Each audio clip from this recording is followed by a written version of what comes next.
certainly when I look back at Falmouth and when I've seen subsequent years, it seems that everyone, or not everyone, but a lot of people just go straight to Bristol, and they seem that, you know, kind of Bristol's like Falmouth 2.0, the big city. So, and I often think about this myself, where like, do you have to, if you want to be a wildlife filmmaker or in the industry, not necessarily filming, but editing or whatever, do you have to go to Bristol? Or I guess what I'm asking is, what is the advantage, or is there a disadvantage to going there?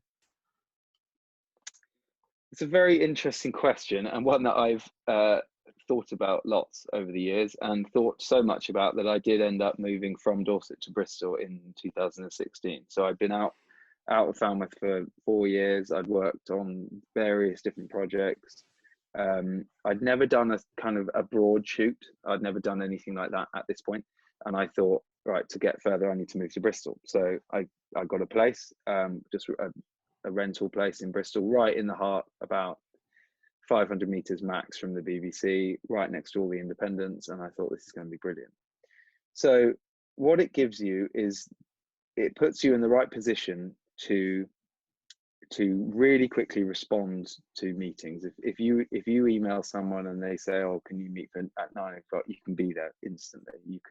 You can drop everything and go, and you can be at every single event. If there's a film screening, if there's a talk, if there's a networking morning, anything like that, you can be there. You don't have to miss any of those things if you live in Bristol. And you also get the opportunity to maybe bump into people in the street if you know who they are and you see them walking down the road. It happens quite a lot because everyone is clumped in one place. You're just in the local kebabby at 3 a.m. and David Attenborough walks in or something like that, you know? Yeah, it happens often. Yeah. But the only downside I could find was that even though you're in Bristol and you're 500 meters from the BBC, you're still sat in your mouldy, damp basement flat, emailing people that are just down the road, but you're still having to email them.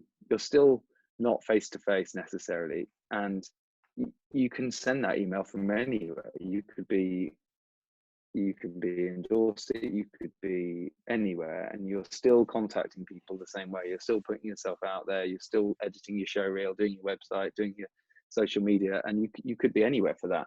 So I found I did get work that year whilst living in Bristol, but the very first kind of phone call I had was kind of someone saying, where are you based then? When they called me, whereabouts are you based? And I was like, well, I'm based like 200 meters up the road. It wasn't, they'd found out about me not through me living in Bristol.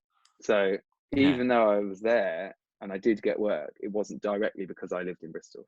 You can definitely make it work if you don't live in Bristol. You have to put in more time. I regularly get up here at 5 a.m. in Dorset and will drive and be in a meeting in Bristol at 9 o'clock, having parked and walk. You know, I have to do that regularly, and it's part of. I've accepted that it's going to be something I do a lot. Is get up, drive to Bristol, come back late at night, whatever. But I can spend time down here. I'm still sending emails. I'm still doing all of that work that I would be if I lived in Bristol, and I'll still make it to any of the. If there's an event I really want to go to, I'll still do all I can to be there. But home is Dorset for me. Home isn't Bristol at the moment, and so I'm going to try my hardest to make it work whilst living at home. I mean, I got a great bit of advice from a producer a few years ago. John McIntyre, I think his name was, and he said you need to kind of work out what's going to be more beneficial, either living in Bristol or living near your subject, if you like. Because I toyed with moving to Bristol because I'm based in Nottingham. And I just thought, well, I could go to Bristol, but there's going to be 100 other people trying to do what I'm trying to do. Or not specifically what I'm doing, but trying to do wildlife filmmaking. And I thought I'd be better off working local and where there's lots of rivers, where there isn't many people doing it, and just putting my work out. So I kind of went down that route. And I think you're right. I'm not completely in the know. I don't know everything that's going on, but because I've got the odd contact here and there, I'm still kind of in the loop. Not fully, but enough that I still get work out of it. So yeah, I think everyone's kind of obsessed with you've got to go to Bristol and that's the end of the world. But I don't think it's the case. You know, it's going to open some doors, but that doesn't mean that you can't make it work no matter where you are in the UK, really. Exactly. There's for every camera person who's made it work living in Bristol, of which there are lots who live in Bristol, who live around Bristol, and they're all super successful.